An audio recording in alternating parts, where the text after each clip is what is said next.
こんにちは。ゼロから行政書士第4回です。前回までで基礎法学の土台を固めました。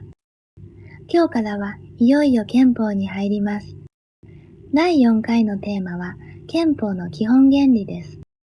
日本国憲法を貫く3つの大きな柱を学んでいきます。まず、憲法とはどのような法かを確認します。憲法は国の一番上に位置する最高法規です。そして普通の法律とは向いている方向が異なります。法律が国民を縛るのに対し、憲法は国家権力の旗を縛ります。権力を制限し、国民の自由と権利を守ることが憲法の目的です。この縛る向きの違いが憲法を理解する第一歩になります。この考え方を立憲主義と言います。立憲主義とは、権力を憲法によって制限するという考え方です。たとえ多数決であっても、発してはならない一線を引いておくのです。これにより、多数派の意見だけでは奪えない、少数者の人権も守られます。近代の憲法に共通する、とても大切な原理です。行政書士試験でも、この立憲主義の視点は繰り返し問われます。日本国憲法には3つの基本原理があります。1つ目は国民主権です。国の政治の在り方を最終的に決めるのは国民です。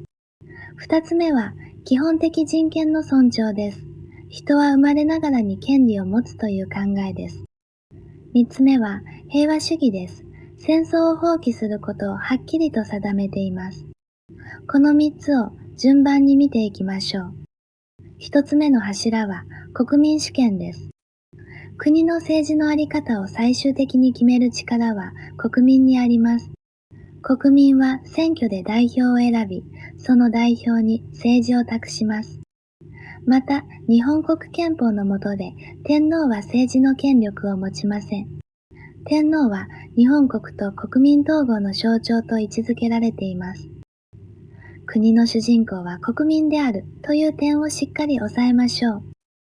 2つ目の柱は、基本的人権の尊重です。基本的人権とは、人が生まれながらに持っている権利です。憲法は、これを発すことのできない永久の権利としています。たとえ国家であっても、この権利を不当に奪うことはできません。自由権や社会権など、様々な人権がこの原理から広がっていきます。人権の具体的な中身は次回から詳しく学んでいきます。3つ目の柱は平和主義です。日本国憲法は第9条で平和主義を定めています。内容は戦争の放棄、戦力の不保持、そして公選権の否認です。これは世界的にも特徴的な規定だと言われます。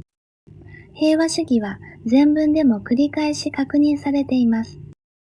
この3つの原理は憲法の前文にも現れています。前文とは憲法の理念を示す初めの文章の部分です。前文は国民主権や人権の尊重、平和主義を高らかに宣言しています。この前文にも単なる飾りではなく法的な意味があるとされます。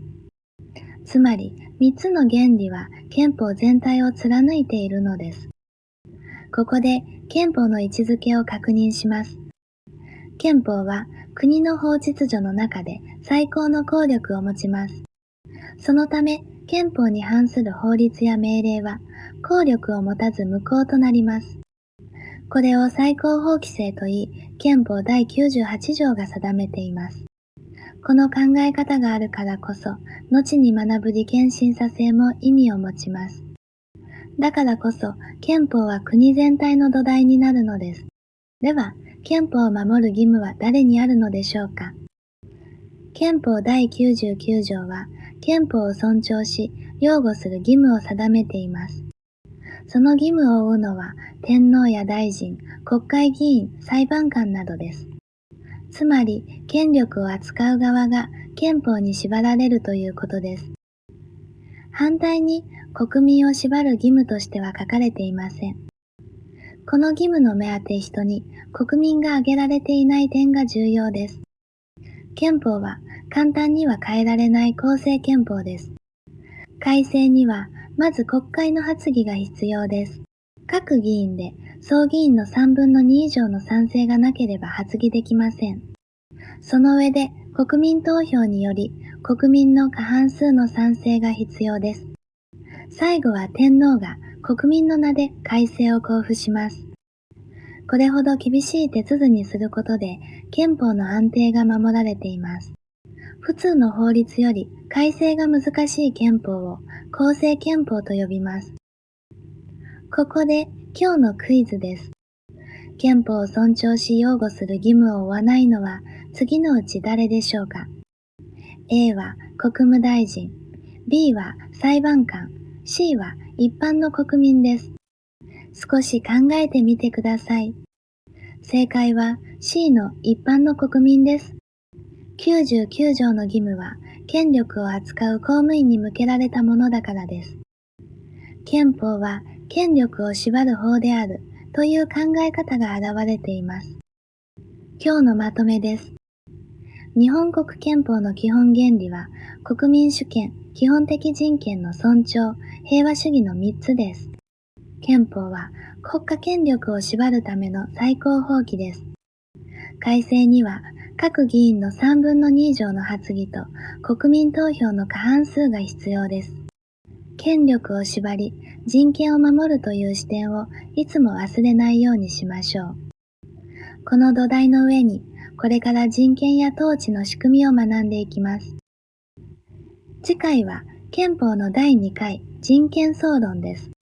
そもそも人権は誰が持つのかという問題を扱います。